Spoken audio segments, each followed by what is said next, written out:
Hola, mi nombre es José Aliaga, soy profesor permanente laboral del Departamento de Historia del Arte de la Universidad de Murcia y antes de comenzar me gustaría dar las gracias a la organización del Congreso por darme la oportunidad de compartir esta comunicación. La intervención que presento hoy lleva por título El patrimonio cultural africano en el imaginario postcolonial del cine documental y en ella propongo un análisis comparativo de dos películas separadas por más de 70 años pero estrechamente conectadas por el problema que sitúan en el centro de sus relatos: la dispersión, el expolio, la musealización y la restitución del patrimonio cultural africano. Me refiero en primer lugar a Las estatuas también mueren, dirigida por Alain Resnais y Chris Marker en 1953, y en segundo lugar a Dahomey de Mati Diop, estrenada en 2024.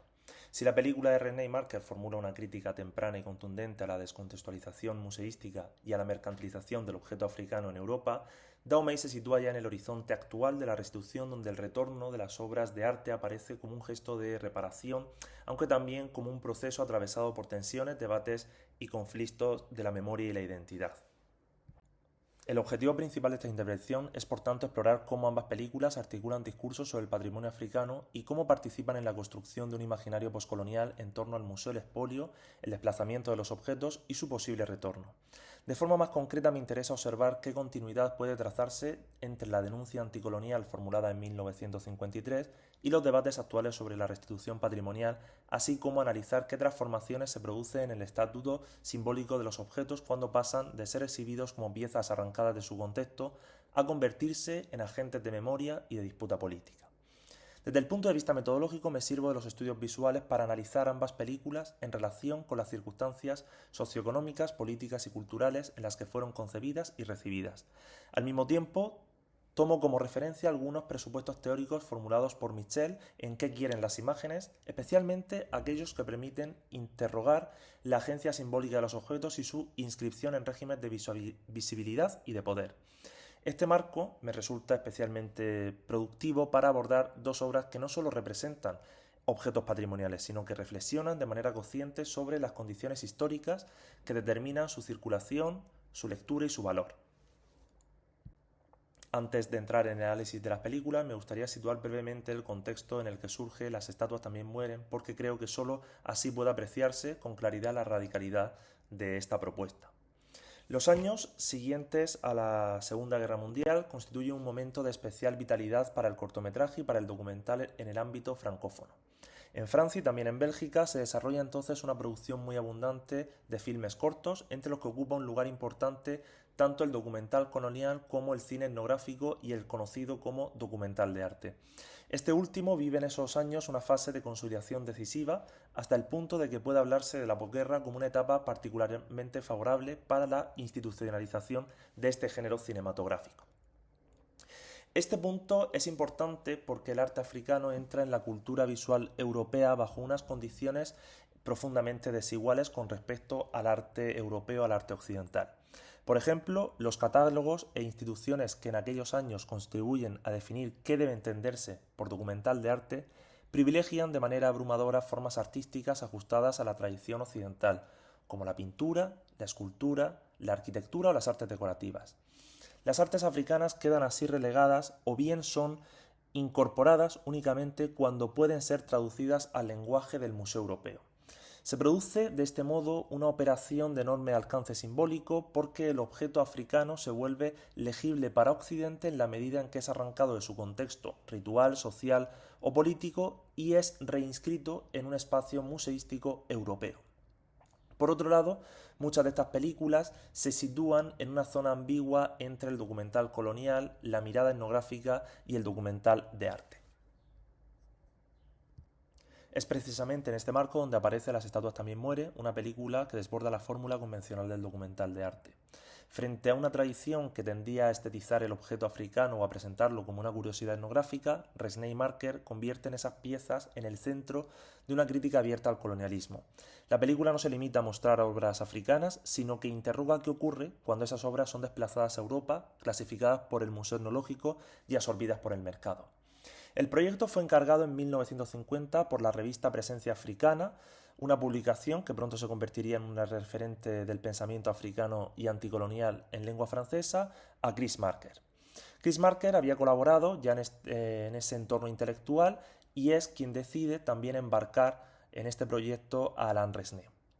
El resultado fue un cortometraje realizado a lo largo de 3 años de documentación y rodaje que sería censurado inmediatamente a causa de su comentario abiertamente anticolonial y no podría exhibirse íntegramente en Francia hasta 12 años después. Este dato no es menor, porque muestra hasta qué punto la película no se limitaba a reflexionar sobre el arte africano, sino que ponía en cuestión el propio edificio ideológico del colonialismo francés. De hecho, la película arranca con una pregunta que orienta toda su reflexión y ya revela su carácter ensayístico. ¿Por qué el arte africano negro está en el Museo del Hombre mientras que el arte griego o egipcio está en el Louvre? La pregunta parece sencilla, pero en realidad abre un problema decisivo. No todos los objetos culturales son clasificados ni exhibidos de la misma manera, y esa diferencia no responde a criterios inocentes, sino a jerarquías históricas y coloniales. En otras palabras, las estatuas también mueren no parte del objeto aislado, sino de ese régimen de visibilidad que lo encierra, lo nombra, lo interpreta. Por eso su tesis inicial es tan poderosa. Cuando los hombres mueren, entra en la historia, y cuando las estatuas mueren, entra en el arte.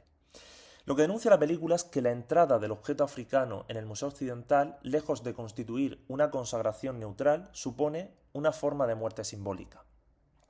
La estatua muere cuando es separada de la cultura que la producía, de sus funciones rituales, políticas, religiosas, y se convierte en una pieza disponible para la contemplación estética. Los directores confrontan un plano contra plano, como estamos viendo en pantalla, de una visitante africana con una máscara, concretamente perteneciente a la etnia Dan, localizada entre Liberia y Costa de Marfil, mientras que el texto nos habla sobre sus pensamientos acerca de los barcos de esclavos, la mezcla racial y la tierra de sus ancestros. Aquí reside una de las aportaciones más radicales del film. Resnais y Marker muestran que el llamado arte africano no fue creado como arte en el sentido occidental y moderno del término. No eran objetos destinados a un espectador desinteresado ni piezas producidas para goce estético. Eran objetos insertos en una comunidad, en una cosmovisión y en una práctica viva. Pero al llegar al Museo Etnológico Europeo, esos objetos son descontextualizados y resignificados. Se convierten en arte solo después de haber sido arrancados de su mundo. La película denuncia, por tanto, una doble operación. Por un lado, el expolio material y por otro, la apropiación epistemológica que traduce esas piezas a categorías europeas como primitivo, mágico o exótico, con un claro sentido peyorativo. Lo que para una comunidad africana era el rostro de una cultura, pues para la mirada occidental se convierte en curiosidad, en una forma, digamos, pintoresca o incluso en fetiche artístico. Formalmente, esta crítica se construye a través de una lógica plenamente ensayística. La película no organiza su discurso como un documental pedagógico o clasificatorio. No propone una historia del arte africano ordenada por etnias, periodos o cartelas. Al contrario, mezcla materiales, objetos, funciones, encadena asociaciones libres y va ampliando progresivamente su campo de reflexión. El film piensa a través del montaje. No obstante, en esa justaposición de objetos sí que existe un hilo conductor. En primer lugar, se muestran los famosos bronces de Benín, a los que siguen piezas del reino de Ifé, para posteriormente ofrecer una cartografía por diferentes piezas tribales que van desde un plato de adivinación yoruba hasta reposacabezas, taburetes, polea de tejedor o incluso relicarios o una muñeca de la fertilidad llamada Akuaba, perteneciente al reino Asante. Es decir, se trata de piezas que desde la vanguardia artística, pues la mirada occidental les había conferido un especial interés estético. Pero en el documental no se trata solo de reivindicar la dignidad estética de estas esculturas o de estas piezas, aunque eso también está presente, sino de demostrar que la recepción occidental del arte africano es inseparable de la historia del colonialismo y sus efectos en el mundo africano. Esto se puede percibir en las formas de trabajo, en las formas de vida, en el influjo del Islam y del cristianismo e incluso en la propia creación artística. A partir de ahí, la película da un paso más y transforma la reflexión sobre el museo en una crítica general del colonialismo. El objeto africano no solo muere en la vitrina, también muere en el mercado y una vez separado de su función originaria puede ser mercantilizado, reproducido, banalizado, convertido en un souvenir o en forma disponible para el consumo europeo. La película muestra de manera muy lúcida que la colonización cultural y la colonización política forman parte de un mismo proceso. y por eso su comentario se vuelve cada vez más incisivo hasta desembocar en una denuncia frontal de la dominación francesa. Si las estatuas también mueren en 1953 denunciaba la muerte simbólica del objeto africano al ser arrancado de su contexto y recluido al Museo Etnológico Europeo, Dahomey, de Mati Diop, puede leerse como una respuesta contemporánea, actual, a aquella denuncia. Allí donde Resnais y Marker mostraban cómo la estatua moría al convertirse en pieza museística, Diop se pregunta qué ocurre cuando ese objeto retorna. Pero la respuesta que ofrece no es triunfal ni simplista. Dahomey no presenta la restitución como un final feliz, sino como un proceso incompleto, conflictivo y profundamente político.